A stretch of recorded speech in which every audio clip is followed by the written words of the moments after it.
Welcome back to Bombastic Nisha, the ting, a ting, and ting. I'm Mr. Giant, and I'm back with some more vibes for you. And this one is a new series I'm gonna start here. New series. And this one is called The History of England, the 100 Years War.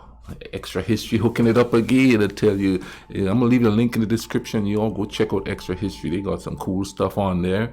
Comment down below. Let me know the what you know that I don't know. You know what I mean? Educate, brother. Educate. I don't know if you guys know that joke there, but that's an American comedian. I don't remember his name. This is Educate. Is it Cedric the Entertainer that said that? I think. But anyway, I'm kind of excited to see this here. You know what I mean? No, granted, I know a little bit about the history of England because I'm from a former colony, so I know a little bit about it. But you know, let me see the stuff that I don't know. Let's YouTube and simmer.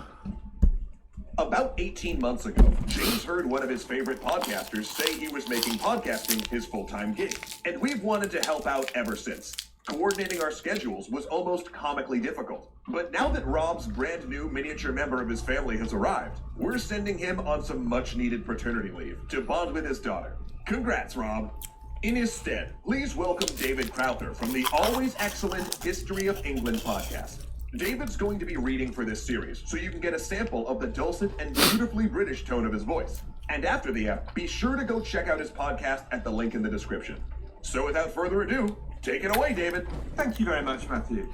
The 100 Years' War, the pageants and tournaments of chivalry, knights in burnished armour, the English archer destroying the flower of French chivalry, the great battles of Crécy, Poitiers and Agincourt, or just to sign off the brutality of the Middle Ages, senseless warfare and destruction, the death of thousands in the mud of France for nothing more than the greed and ambition of kings. There's all of this and more in the 100 Years' War. It's a story of courage, clash of nations, a story of human endeavour and the timeless struggle for supremacy. Yet there's also another story here, the story of a war that helped define England, her sense of herself, her language, her role in the world. The 100 Years' War helped form a nation. Welcome to the Extra History of England. Yeah. It's 1328. The new King of England is a young man called Edward III. But he's powerless because his mother's lover, a man named Roger Mortimer, had seized control of his throne. But Edward was a warrior and a leader of men. In 1330, at the age of only 17, he gathered some friends and by pale moonlight snuck into Mortimer's castle. He cut down the guards and seized Mortimer himself. The interloper was dragged through the jeering crowds of London, dragged to the gallows known as the Tyburn Tree, where countless traitors would die for the centuries and hung by the neck until dead. From that point, Edward was determined that England and his royal court... Man, they're really quick to hang in them days, weren't they? They just drag you out and hang you. I mean, it's not funny, but good Lord.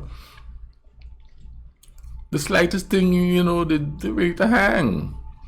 Or guillotine, you know, just something. Wow.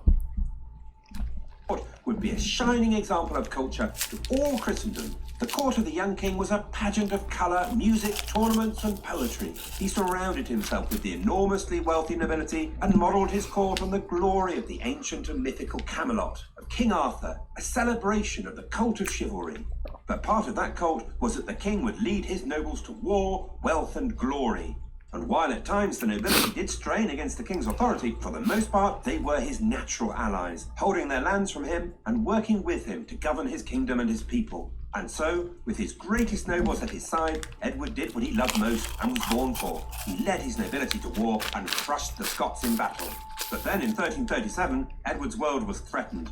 The French were at the gates. Well, not the literal gates. Actually, it's a complex dynastic claim involving several hundred years of medieval inheritance, law and international politics. We should be able to cover that in just a few sentences.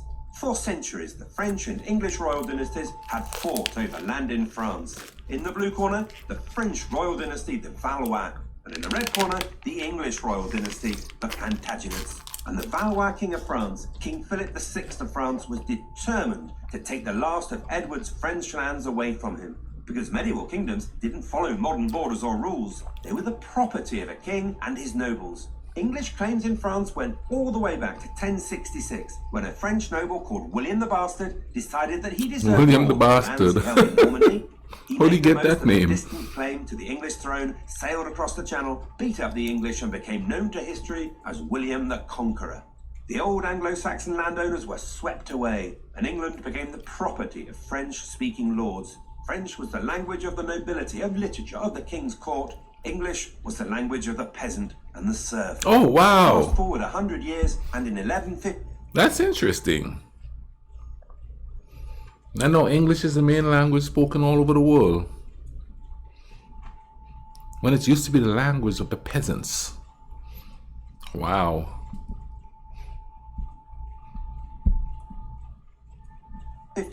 a young man called Henry became King Henry II of England. Henry came from Anjou in France, and so more French land was added to those holdings in Normandy that came from old Billy the Conk. Plus, Henry then married the richest heiress in Europe, always a good way of paying the bills, the powerful, cultured, and intelligent Eleanor of Aquitaine. And she brought even more French land to the English crown. Henry and his successors, the Plantagenet royal family, now owned almost half of modern France. They spoke French, they loved France, they were French. If they had to choose between a croissant and a full English breakfast, it'd be the croissant every time. But there's a catch.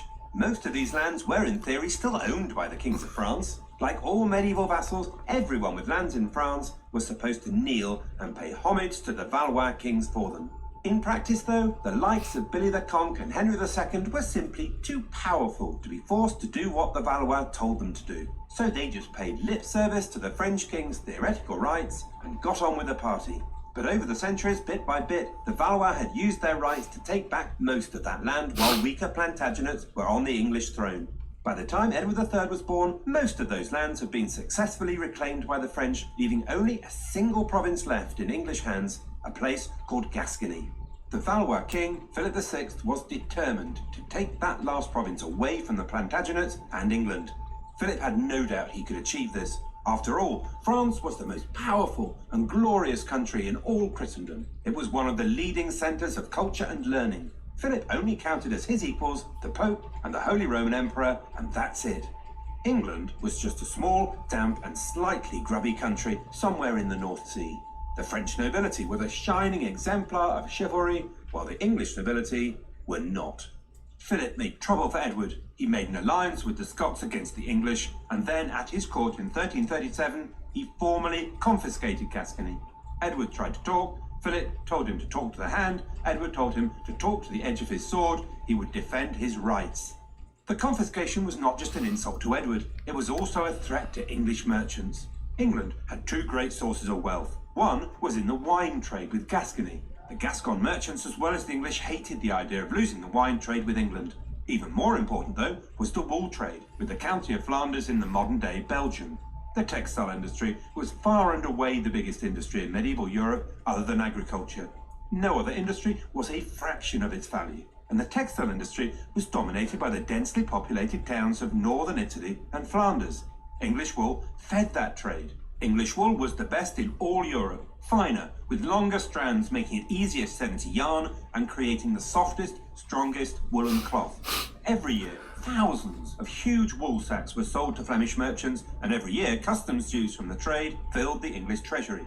But the Count of Flanders was a subject of the French king, and now King Philip told Flanders they could no longer trade with the English. The Flemish were as horrified as the English. Without English wool, their industry would die and their people would starve. Oh, wow. So on Friday, in the bustling market square in Ghent in Flanders, the people gathered excitedly round a wooden stage. It was covered with colourful pennants and flags. But they saw a new flag, the arms of England quartered with the royal arms of France, and they wondered what that could mean. A young, powerful man stepped forward. His name, he declared, was King Edward III. He had been wrongfully banned from his lands in France, and he would reclaim his right. The people cheered. But there was more. By the right of his French mother, he was claiming the very throne of France itself. The Flemish cheered. The French giggled.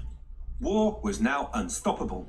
At stake on the English side was trade, the English role in Christendom, the king's lands in France held by right for 150 years, and the reputation and honour of the king. On the French side, a unified country, national prestige, and the right of their monarch to his throne. So join us next time as these two great kings marshal their forces and the 100 Years' War begins in earnest. Okay. I want to see the next. I want to see what's coming up next. Here. I'm excited about this. You know what I mean? So, wow, the French is involved. I haven't heard the term Flemish in a long time. I haven't heard the name Gascony in a long time.